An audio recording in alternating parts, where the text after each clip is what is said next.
News તમારી સાથે સત્યની સાથે તમામ મહત્વપૂર્ણ સમાચારો સાથે હું છું અંકિત। મહત્વપૂર્ણ સમાચારથી બુલેટિનની શરૂઆત કરીએ। રાજકોટમાં જયેશ રાદડિયા અને નરેશ પટેલ વચ્ચે સમાધાનની ચર્ચાઓએ જોર પકડ્યું છે। ખોડલધામ ખાતેના એક કાર્યક્રમમાં જયેશ રાદડિયા હાજર રહ્યા હતા। કાર્યક્રમમાં હાજર રહેતા મતભેદો મનભેદો દૂર થયાની ચર્ચાએ જોર પકડ્યું છે।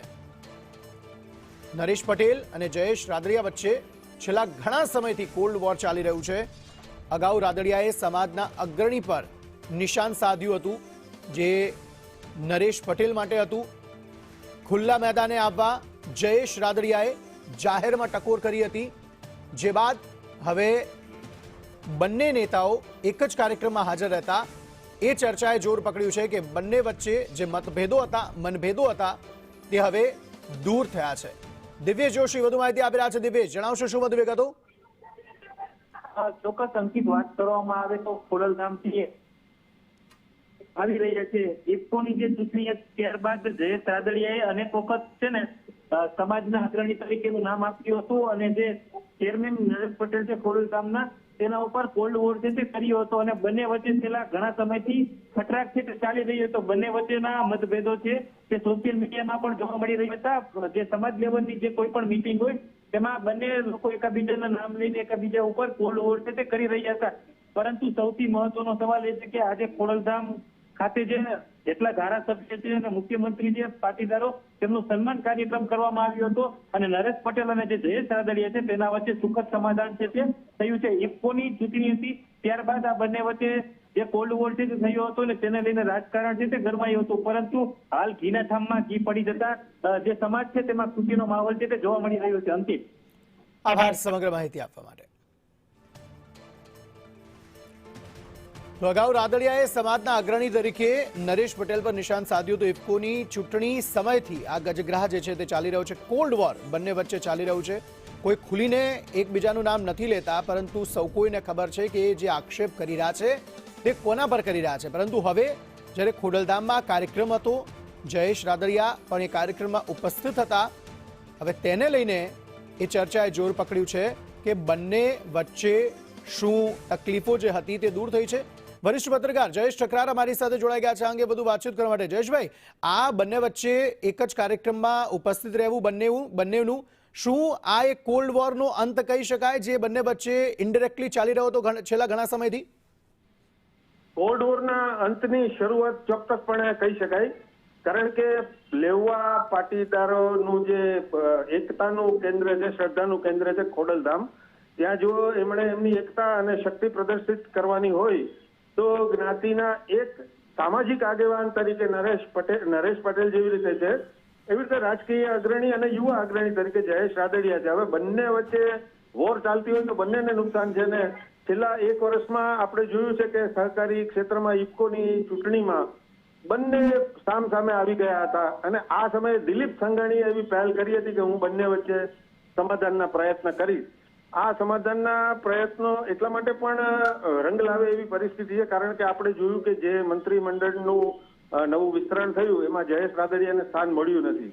એટલે ક્યાંક ને ક્યાંક જયેશ રાદડિયા પણ એવું સમજી ગયા છે કે આ લડાઈ જો લાંબી ચાલશે તો એમાં એમને પણ નુકસાન છે।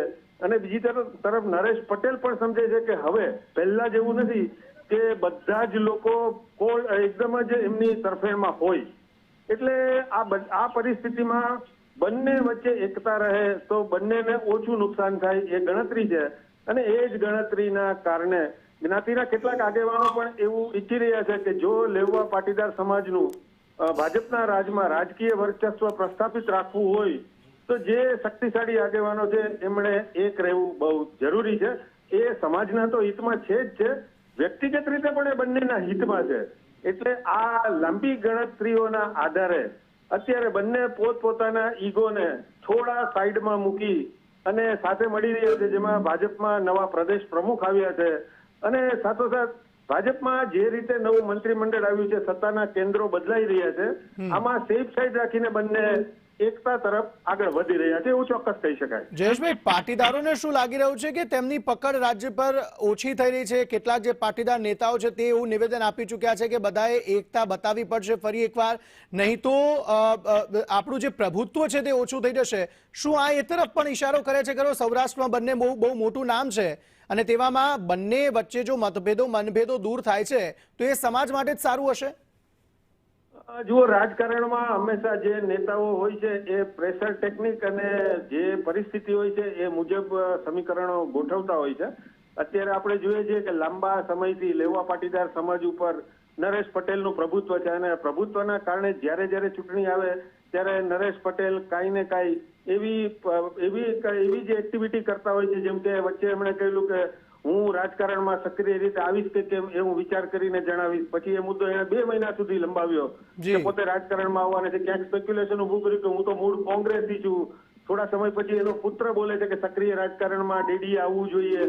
હવે આવા બધા મુદ્દા રજૂ કરવામાં આવે ત્યારે જે સક્રિય રાજકારણમાં જે લોકો છે એ લોકો પર તેલ અને તેલની ધાર જોતા હોય છે કે આમનું પ્રભુત્વ છે એ આપણા ઉપર કેટલું દબાણ સર્જે એમ છે. એટલે જ્યાં જરૂર પડે ત્યાં ભાજપ પણ નરેશ પટેલ ઉપર નિયંત્રણ લાવવાના પૂરતા પ્રયાસો કરે છે. એવી જ રીતે નરેશ પટેલ પણ જ્યાં પોતાને એવું લાગે છે કે પાટીદાર સમાજને વધુમાં વધુ બેઠકો મળે, પોતાના પક્ષના લોકોને, માત્ર પાટીદારોને જ નહીં, પોતાના તરફી લોકોને, કેમ કે હવે એવું ચોક્કસપણે દ્રશ્ય જોવા મળે છે કે પાટીદાર સમાજમાં પણ એક વર્ગ એવો છે જે અલગ વિચારધારા ધરાવે છે. જેમ કે ગોંડલનો મામલો છે, ગોંડલમાં પાટીદારને ટિકિટ આપવી જોઈએ કે કેમ, પાટીદારોને લડાવવા જોઈએ કે કેમ, આ બધા મુદ્દા બહુ જ પેચીદા અને સંવેદનશીલ છે. એટલે એમાં નરેશ પટેલ ક્લેરિટી નથી બતાવતા, એની સામે ઘણા લોકોને વાંધો છે. તો આ એક આખી પ્રેશર ટેકનિકનો અને પરિસ્થિતિજન્ય રમત છે અને એમાં ક્યાંક પાટીદાર સમાજને એવું લાગે છે કે નરેશ પટેલ સામે પણ હવે સવાલો ઉભા